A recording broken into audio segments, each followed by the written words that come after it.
തദ്ദേശ തെരഞ്ഞെടുപ്പിൽ UDFന്റെ സ്ഥാനാർത്ഥികളെ ജയിപ്പിക്കാൻ എനിക്ക് ചെയ്യാൻ പറ്റുന്ന മുഴുവൻ കാര്യങ്ങളും, ഇവിടെ BJPയെ CPMനെ തോൽപ്പിക്കാൻ എന്നെ കൊണ്ട് ചെയ്യാൻ പറ്റുന്ന മുഴുവൻ കാര്യങ്ങളും ഞാൻ ചെയ്യും.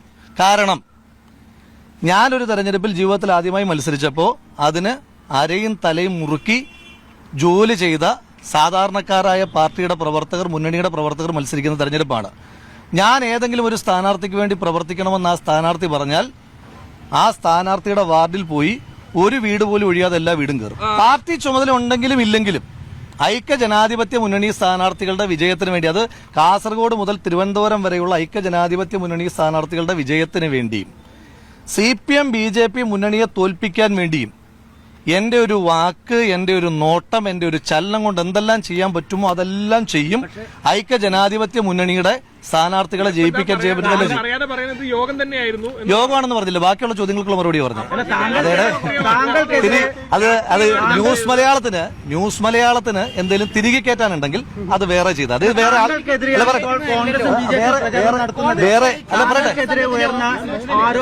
വേറെ ആളുകളോട് മതി, എന്നോട് വേണ്ട. അത് പാർട്ടിയുടെ പ്രാഥമിക അംഗത്വത്തിൽ സസ്പെൻഡ് ചെയ്യപ്പെടുമ്പോൾ എന്തെല്ലാം ചെയ്യണം, എന്തെല്ലാം ചെയ്യണ്ടെന്നൊക്കെ പാർട്ടിക്കും അറിയാം, എനിക്കും അറിയാം. അതിൽ തൽക്കാലം റിപ്പോർട്ടറിന്റെ ക്ലാസ് എടുക്കാൻ റിപ്പോർട്ടർ പറയുന്ന ഒരു ക്ലാസ്. എന്റെ പൊന്നു സഹോദര, നടക്കാത്ത യോഗം ഇന്ന് രാവിലെ മാതൃഭൂമിയിലാണെന്ന് തോന്നുന്നു വാർത്ത കൊടുത്തു. എന്താ MLA ഓഫീസിൽ ഗ്രൂപ്പ് യോഗം ചേർന്നു. MLA ഓഫീസിൽ അങ്ങനെ അന്ന് രാവിലെ CPMന്റെ നേതാക്കന്മാർ വന്നിരുന്നു. അപ്പൊ CPM നേതാക്കന്മാരുടെ യോഗമാണോ ചേരുന്നത്? MLA ഓഫീസിൽ BJPയുടെ ആളുകൾ വരാറുണ്ട്. അപ്പൊ BJPയുടെ യോഗമാണോ ചേരുന്നത്? അങ്ങനെയല്ലല്ലോ. ജനപ്രതിനിധിയാണ്. ജനപ്രതിനിധിയുടെ ഓഫീസിൽ നാട്ടിൽ ഒരുപാട് മനുഷ്യന്മാര്, രാഷ്ട്രീയമുള്ളവരും ഇല്ലാത്തവരും ഒക്കെ വരും. നിങ്ങൾ വരാറില്ല എന്റെ ഓഫീസിൽ? നിങ്ങൾ വരുന്ന മീഡിയ യോഗങ്ങൾക്ക് വേണ്ടിയിട്ടാണോ? എന്റെ ഓഫീസിൽ എല്ലാവരും വരും. അത് MLA ഓഫീസായിട്ട് നന്നായി പ്രവർത്തിക്കുന്നുണ്ട്. കോൺഗ്രസിന്റെ സഹകരണ സംഘത്തിന്റെ ഓഫീസിൽ നിന്ന് തന്നെ പുറത്താക്കുന്നവരെ ഞാൻ കയറും. റിപ്പോർട്ടറിന് വിഷമമുണ്ട്, സഹിച്ചു. രാഹുൽ മാങ്കൂട്ടത്തിൽ റിപ്പോർട്ടർ ചാനലിന് വയറ് നിറച്ചു കൊടുക്കുന്നതാണ് നിങ്ങൾ ഇപ്പോൾ കേട്ടത്. ചില സാങ്കേതിക കാരണങ്ങളാൽ ആ വീഡിയോ കാണിക്കാൻ പറ്റുന്നില്ല, അതുകൊണ്ടാണ് ഓഡിയോ കേൾപ്പിച്ചത്. രാഹുൽ മാങ്കൂട്ടത്തിന്റെ വായിൽ കയറി ഇറങ്ങുന്നത് റിപ്പോർട്ടർ ഇപ്പോൾ ഒരു പതിവാക്കിയിരിക്കുകയാണ്. എത്ര കിട്ടിയാലും പോരാ, വീണ്ടും ചെന്ന് ചോദിച്ചു മേടിക്കും. അതുകൊണ്ടാണ് ഇപ്പോൾ കിട്ടുന്ന അവസരത്തിലെല്ലാം റിപ്പോർട്ടർ ചാനലിനെ എടുത്തിട്ട് കുടയാറുമുണ്ട് രാഹുൽ മാങ്കൂട്ടത്തിൽ.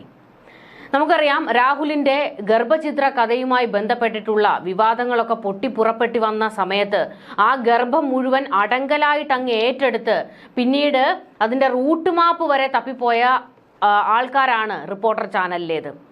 എന്തെല്ലാം കഥകളായിരുന്നു റിപ്പോർട്ടർ ചാനൽ പടച്ചുവിട്ടതും ആ പടച്ചുവിട്ട കഥയ്ക്കനുസരിച്ച് ക്രൈംബ്രാഞ്ച് അന്വേഷണം നടത്തിയതുമൊക്കെ. ഇതിനു ശേഷമായിരുന്നു ഏത് വേദിയിൽ രാഹുൽ മാങ്കൂട്ടത്തിലിനെ കണ്ടാലും അവിടെ വെച്ചെല്ലാം കുത്തിത്തിരിപ്പ് ചോദ്യങ്ങളുമായി റിപ്പോർട്ടർ വളയാറുണ്ട് രാഹുൽ മാങ്കൂട്ടത്തിലിനെ. എന്നാൽ ആദ്യമൊക്കെ പലപ്പോഴും പ്രതികരിക്കാതിരുന്ന രാഹുൽ ഇപ്പോൾ നല്ല കൃത്യമായ മറുപടി കൊടുക്കുന്നുമുണ്ട്. അങ്ങനെ ഇപ്പോൾ റിപ്പോർട്ടറും രാഹുൽ മാങ്കൂട്ടത്തിലും തമ്മിലാണ് പൊരിഞ്ഞ പോരാട്ടം നടക്കുന്നത്. എന്തായാലും രാഹുൽ ഇപ്പോൾ കണ്ണാടി പഞ്ചായത്ത് തെരഞ്ഞെടുപ്പുമായി ബന്ധപ്പെട്ട് നടന്ന കോൺഗ്രസ് യോഗത്തിൽ പങ്കെടുത്തു എന്നുള്ള ഒരു വലിയ വിവാദമാണ് പുറത്തേക്ക് വരുന്നത്. അതായത് പാർട്ടി മാറ്റി നിർത്തിയ ഒരാൾ എങ്ങനെയാണ് ഈ യോഗത്തിൽ പങ്കെടുക്കുന്നത് എന്നുള്ളതായിരുന്നു ചോദ്യം.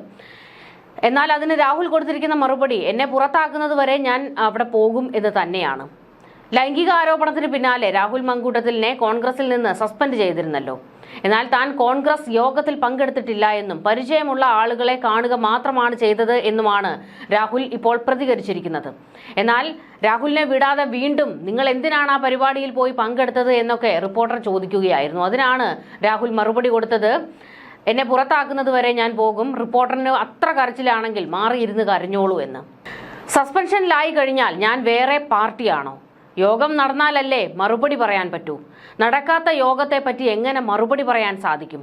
യോഗത്തിൽ പങ്കെടുത്തിട്ടുണ്ടെങ്കിൽ പങ്കെടുത്തു എന്ന് പറയും. കൈചിഹ്നത്തിൽ ജയിച്ച MLA ആണ്.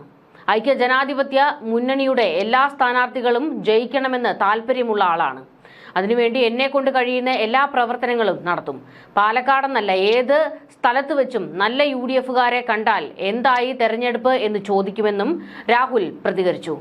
എന്തായാലും പുറത്താക്കുന്നത് വരെ ഞാൻ കോൺഗ്രസ് യോഗത്തിൽ പോകും എന്ന് രാഹുൽ പറഞ്ഞിരിക്കുന്നത് VD സതീശന് കൂടിയുള്ള മറുപടിയാണ് എന്നാണ് ഇപ്പോൾ സോഷ്യൽ മീഡിയയിൽ ചില വാദങ്ങൾ മുറുകുന്നത്.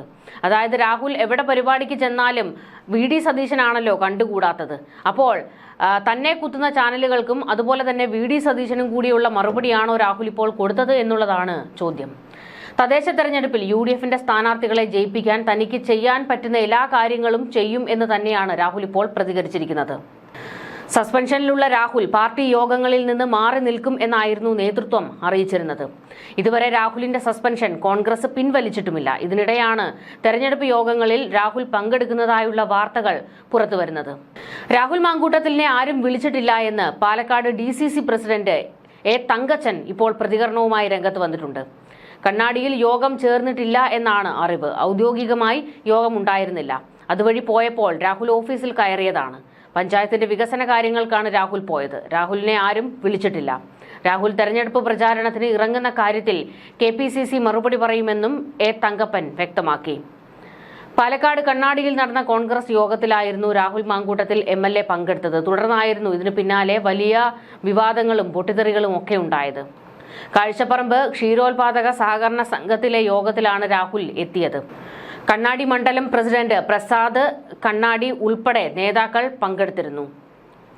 യോഗത്തിലല്ല പങ്കെടുത്തതെന്ന് രാഹുലും ഒപ്പമുണ്ടായിരുന്നവരും ഇപ്പോൾ വിശദീകരണവുമായി രംഗത്തേക്ക് വന്നിട്ടുമുണ്ട്. രാഷ്ട്രീയം ചർച്ച ചെയ്തു. പാർട്ടി നേതാക്കൾക്കൊപ്പം ഇരിക്കലും കൂടിയാലോചനകളും തന്റെ ഭാഗത്ത് നിന്ന് ഉണ്ടാകാറുണ്ട്. കോൺഗ്രസ് മണ്ഡലം നേതാക്കളായ പ്രസാദ്, ശെൽവൻ, വിനേഷ്, കരുണാകരൻ തുടങ്ങിയവർ രാഹുലിനൊപ്പം ഉണ്ടായിരുന്നു. എന്തായാലും രാഹുൽ ഇനിയിപ്പോൾ പ്രചാരണ പരിപാടികൾക്ക് ഇറങ്ങുമോ എന്നുള്ള ഒരു ചോദ്യം ബാക്കി നിൽക്കുകയാണ്. VD സതീശൻ എതിർക്കാൻ സാധ്യതകൾ ഒരുപാടാണ്. ഇതുമാത്രമല്ല, പാലക്കാട്ടെ കോൺഗ്രസിൽ തന്നെ രാഹുൽ പ്രചാരണത്തിന് ഇറങ്ങുന്നതിനെ എതിർക്കുന്ന ആൾക്കാരുമുണ്ട്.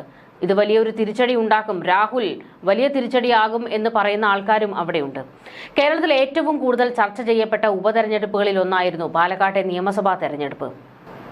രാഹുൽ മാങ്കൂട്ടത്തിലിന്റെ വമ്പൻ വിജയം തദ്ദേശ തെരഞ്ഞെടുപ്പിലും അനുകൂലമാകുമെന്ന് കണക്കുകൂട്ടിയിരുന്നപ്പോഴാണ് യുവ MLA ലൈംഗികാരോപണ കേസിൽ പെട്ടുപോയത്. ഇതോടെ നഗരസഭയിൽ UDFന് കിട്ടിയ സീറ്റെങ്കിലും നിലനിർത്താനാകുമോ എന്നതാണ് ഇപ്പോൾ പാലക്കാട്ടെ നേതാക്കളുടെ പ്രധാന ചർച്ച. ആരോപണം LDFും BJPയും ഒരുപോലെ തെരഞ്ഞെടുപ്പിൽ പ്രചാരണമാക്കുമെന്ന് ഉറപ്പാണ്. പ്രതിപക്ഷത്തു നിന്നും ഭരണപക്ഷത്തേക്ക് എത്താനുള്ള ശ്രമങ്ങൾക്ക് വെല്ലുവിളിയായ ആരോപണങ്ങളെ മറികടക്കാനുള്ള തീവ്ര ശ്രമത്തിലാണ് UDF. 53 വാർഡുകൾ ഉള്ള നഗരസഭയിൽ 43 സ്ഥലങ്ങളിൽ കോൺഗ്രസും 10 ലീഗും മത്സരിക്കാനാണ് ധാരണ. ഒരു സീറ്റ് നാഷണൽ ജനതാദളിന് നൽകും. ലീഗ് 9 സ്ഥാനാർത്ഥികളെ പ്രഖ്യാപിച്ച് നേരത്തെ തന്നെ പ്രചാരണം തുടങ്ങിക്കഴിഞ്ഞിട്ടുണ്ട്. പാലക്കാടൻ കോട്ടയിൽ മൂന്നാമതും ഭരണം ലക്ഷ്യമിടുന്ന BJPക്ക് പാളയത്തിലെ പടയാണ് ഭീഷണി. നിയമസഭാ ഉപതെരഞ്ഞെടുപ്പിൽ C. കൃഷ്ണകുമാറിനെ സ്ഥാനാർത്ഥിയാക്കിയപ്പോഴുണ്ടായ പൊട്ടിത്തെറി പൂർണ്ണമായും കെട്ടടങ്ങിയിട്ടില്ല. സംസ്ഥാന വൈസ് പ്രസിഡന്റ് കൃഷ്ണകുമാറിനെ സ്ഥാനാർത്ഥിയാക്കിയതും പ്രശാന്ത് ശിവനെ ജില്ലാ അധ്യക്ഷനാക്കുകയും ചെയ്തതോടെയായിരുന്നു പാർട്ടിയിലെ വിഭാഗീയത മറനീക്കി പുറത്തേക്ക് വന്നത്. 52-ൽ 28 സീറ്റിലും വിജയിച്ച BJPയുടെ ഭരണ തുടർച്ച തടയാൻ കഴിയില്ല എന്നാണ് പാലക്കാട് നഗരസഭാ അധ്യക്ഷ പ്രമീള ശശിധരൻ പറഞ്ഞത്. 2015-ലെ തെരഞ്ഞെടുപ്പിൽ 24 സീറ്റായിരുന്നു BJPക്ക് ലഭിച്ചത്. ഭരണസമിതിയുടെ വികസന നേട്ടത്തിലാണ് തൊട്ടടുത്ത തെരഞ്ഞെടുപ്പിൽ 28 സീറ്റ് ജനങ്ങൾ നൽകിയത്. അത് ഈ തെരഞ്ഞെടുപ്പിലും തുടരും എന്നായിരുന്നു പ്രമീള പറഞ്ഞത്. കാനറ ബാങ്ക് കോംപ്ലക്സിന്റെ പുനർനിർമ്മാണം, ഇന്ദിരാഗാന്ധി സ്റ്റേഡിയത്തിന് മുന്നിലെ ജൈവ market, Olavakkode comfort station, septage treatment plant, 8 പ്രാഥമിക ആരോഗ്യ കേന്ദ്രങ്ങളിൽ മികച്ച ചികിത്സ തുടങ്ങിയ നിരവധി വികസന പദ്ധതികൾ ഉയർത്തിക്കാട്ടിയാണ് BJP പ്രചാരണത്തിനിറങ്ങുന്നത്. 20 കോടി രൂപയിലധികം കേന്ദ്ര ഗവൺമെന്റിന്റെ ഫണ്ട് പ്രത്യേകം അനുമതിയോടുകൂടി കിട്ടി എന്ന നേട്ടവും BJP ജനങ്ങളിലേക്ക് എത്തിക്കുന്നുണ്ട്. 7 സീറ്റുള്ള CPM നില മെച്ചപ്പെടുത്താനുള്ള ശ്രമത്തിലാണ്. വികസന മുരടിപ്പും കാവ്യവൽക്കരണവുമൊക്കെയാണ് CPM ഉയർത്തുന്ന പ്രധാന വിഷയങ്ങൾ. കോൺഗ്രസ് ആകട്ടെ രാഹുൽ വിഷയം തിരിച്ചടിയാകുമോ എന്നുള്ളൊരു ഭയമുണ്ട്. ഇതുകൂടാതെ ഷാഫി രാഹുൽ ഓളം വീണ്ടും ഒന്ന് ഉയർത്തിക്കാട്ടാൻ തന്നെയാണ് കോൺഗ്രസ് ശ്രമിക്കുന്നതും. എങ്ങനെയും തദ്ദേശത്തിൽ പിടിച്ചെടുക്കുക എന്നുള്ള ഒരു നീക്കത്തിലേക്ക് തന്നെയാണ് കോൺഗ്രസും ഇറങ്ങിയിരിക്കുന്നത്. അഥവാ കൈവിട്ടു പോയാൽ നേതാക്കൾ എല്ലാവരും അതിന്റെ പൂർണ്ണ ഉത്തരവാദിത്തം രാഹുലിന്റെ തലയിൽ കൊണ്ടിടും എന്നുള്ള കാര്യത്തിൽ ഉറപ്പാണ്. ന്യൂസ് ഡെസ്ക് മലയാളി വാർത്ത.